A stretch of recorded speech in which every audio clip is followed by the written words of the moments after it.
Welcome back to Forward Thinking. I have Charlie here. Hello. This is Chrissy.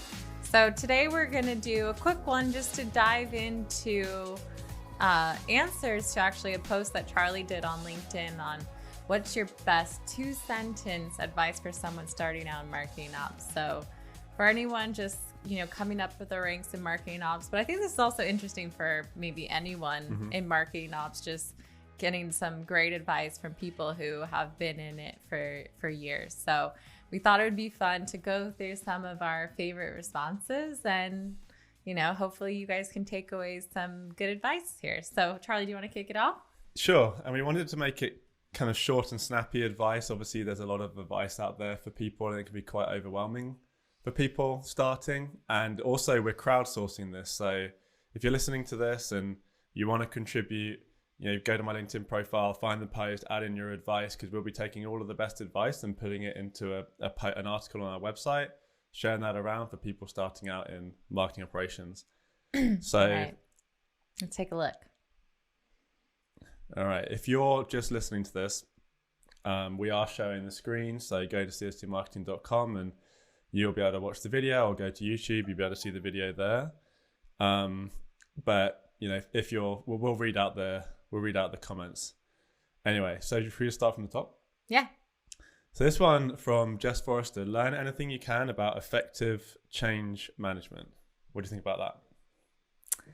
I think this is something that you could probably dive into like so much deeper, but I think knowing that in marketing ops, you're always reiterating, you're making a lot of like change and process and stuff like that. I think that's a good piece of advice. Yeah. And I think marketing operations, right, is people, process. Technology and data.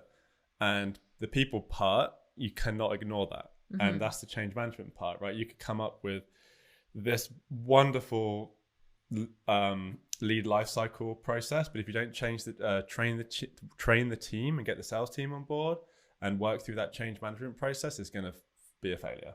Totally. Right? Or Or you could buy this cool new tool, but if no one's using no one uses it. Yeah, exactly. So yeah, I love that one. From Chanel, one of our clients at Everstring. So learn as much as you can by being hands-on. Never feel that you're a support center for the revenue team. Instead, value yourself as an integral part of the revenue team.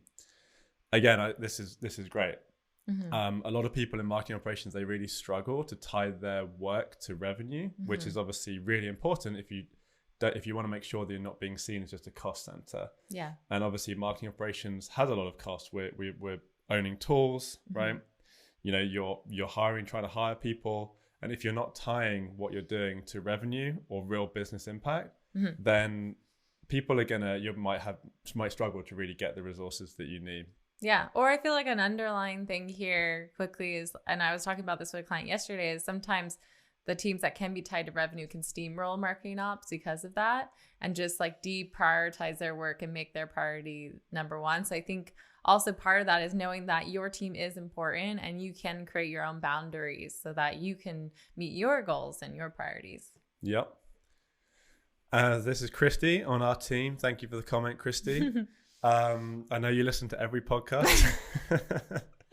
So if she doesn't message us in Slack about that comment, then we know she's not. So don't be afraid to share your ideas just because you're young or new. We can all tend to do what we're used to, and a fresh perspective could help everyone see things in a new way. Totally agree.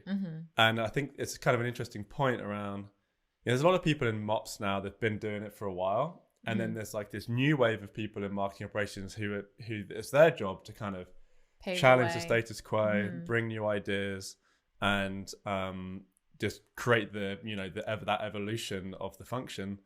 And I think, you do need fresh eyes, and you do need, young people and new people there kind of pushing things forward and making sure everything doesn't stagnate. And it shows initiative. I think that makes you stand out. I think someone who can bring more value to the table to do things differently or can provide value, that's going to stand out against your peers for sure. Do you want to read the next one? Yeah, so next one from Neil, also on our team. Getting good CST representation here. great things don't come from comfort zones. Be confident in what you bring to the table and use that same confidence in learning something new. Totally. And I think that kind of goes back to the last one, but I think a big part of this in your early on in your career is just building that confidence. If anything, if you just work on that skill, but also knowing that you need confidence, but also know that you need to learn as well. And so being open to step out of your comfort zone and the things you know and learn new things, I think is key. And even today, almost 11 years in, we're still pushing ourselves to learn. There's always something to learn. Yeah. So next one here from Daryl Alfonso, actually going to be a future guest on the podcast. Yeah, so his advice is prioritization and simplification. And I love it. He took it away from even just 2 sentences, just to 2 words. And they could not be the better words for marketing operations, right? Totally. We talk about this all the time. Prioritization, and there's loads that goes into that. Building your roadmap, making sure you're working on the right projects, what framework you're using to prioritize. It is the way that marketing ops can really show they're providing value, because so many people in marketing operations, we're just fighting fires. We're tackling the thing at the top of our inbox or the latest Slack message. And it's very hard to, break out of that, figure out what's important and then work on that. But that's what you have to do if you want to provide the most amount of value. And then the second part is simplification. It's all well and good creating a wildly complicated process that, solves a singular business challenge. But if you can't explain it, if it's going to be hard to document, if you just don't even have time to document it, and then you leave and someone has to inherit that doesn't always end well, right? No, does it? I'll just get replaced. So default with what's simple and work up from there. Don't start with what's complicated and, make a lot of problems for yourself. Yeah. Be like a Italian chef. Be proud in a simple setup, and people will value it. Just need salt and butter, right? Hey, olive oil. But yeah. Okay. Okay, so the next one from Tom Keefe. There's never only one way to do something. Revenue is just as if not more important than every other metric. Yeah, I think it's kind of like 2 statements there, but I guess we said 2 sentences. Advice, so right? It's only one way to do something. Totally agree. And I think keeping your mind open, like we said before, to things, I think don't always just take what you did at your last company. Such a bad habit for marketing out people, and then you just force it on everyone.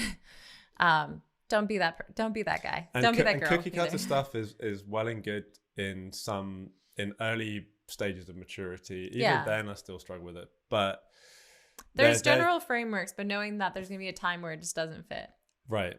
And everything in MOPS has the it depends thing around it, which, you have to be able to have a lot of reps on something to be able to find those nuances. So maybe at the beginning you are taking a framework and you're building on that. But, there really isn't one way to do something. There are dozens of ways to do something, and you have to find the best version for your specific situation, your specific company. And then revenue. Yeah. So, revenue is just not as important as any other metric. I think revenue is. It's just as if not. Yeah. I think this also goes back to, I think, a big challenge that people have right now, especially when teams have different struggles and, budgets are getting cut. And I think as long as an ABM is changing up your metrics, I think focusing on revenue collectively, is a good answer to that. As long as the business is hitting its revenue goals, that's all that matters. And how can we just both teams stay focused on that end goal? And I think that would create less friction. And if you're spending most of your meetings fighting over who gets credit for things or fighting with each other, like, it just means that the marketing sales teams are not actually doing the marketing or sales that they should be doing. So yeah, I think that can definitely focus on revenue. For sure. So Ashley Hodap, know the budget and the goals of the CMO. Never stop researching new opportunities to invest in when there's a savings opportunity. So totally agree with the CMO part. You have to I see marketing operations as a strategic advisor to the CMO. It's like you're kind of a consultant for them. You're there to help them answer their most challenging questions around, what is really working? What should we be investing in? How can we show marketing's impact? A lot of that comes around reporting, which is why I think cozying up to the CMO and trying to be the person that owns the reporting for them. Like the marketing ops people that we work with that I find have really kind of progressed in their career quickly. They've always been like the CMO's right hand, man or woman, who has been building the reports for them, coming up with the ways, like strategizing around what reports they should be looking at, helping them create their quarterly decks that they're taking to the board. That just gives you such good exposure to the C-suite, and you're able to, learn and understand like what the CMO cares about and direct yourself towards that. Yeah, and it's never too early to get into that position. No, definitely not. I ran our analytics meetings at Marketo when I was, just barely a manager. So I was early on in my career still, and it's very stressful, but it was also that gave me the confidence to go and take what I knew from doing that into all the other organizations, and still today. Yeah. So. And you'll find, your CMO needs help. Like a lot of them, they need help. Obviously they don't have the time to go build all those reports. One, they need help like finding out the context of those reports and the background of them.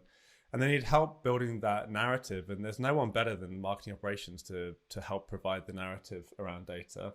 So be that person, learn the goals of your CMO. So I think we're coming up on time here. So should we just choose one more and then... Sure. Okay, let's look at this one. So from Robert Bethel, learn the business questions and challenges you're trying to answer and solve for. Choking on data, processes, and technology for the sake of appearing busy and productive is a waste of everyone's time. I think we both agree with that one, right? Yeah.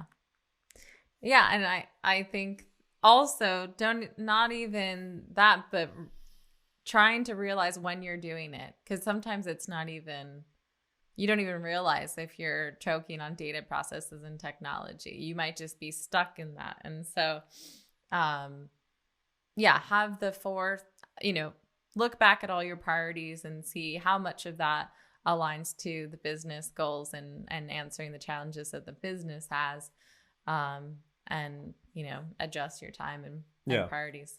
Yeah, I think this is, you could, in one word summary of that, or is roadmap.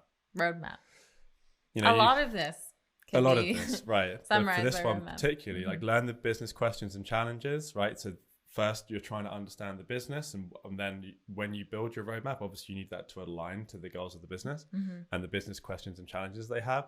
And then choking on data, process, and technology for the sake of appearing busy, that's often someone that doesn't have a roadmap, right? Yeah. You're just like busy spinning your wheels, like fixing little things here and there, and you're not really, working on the big strategic stuff.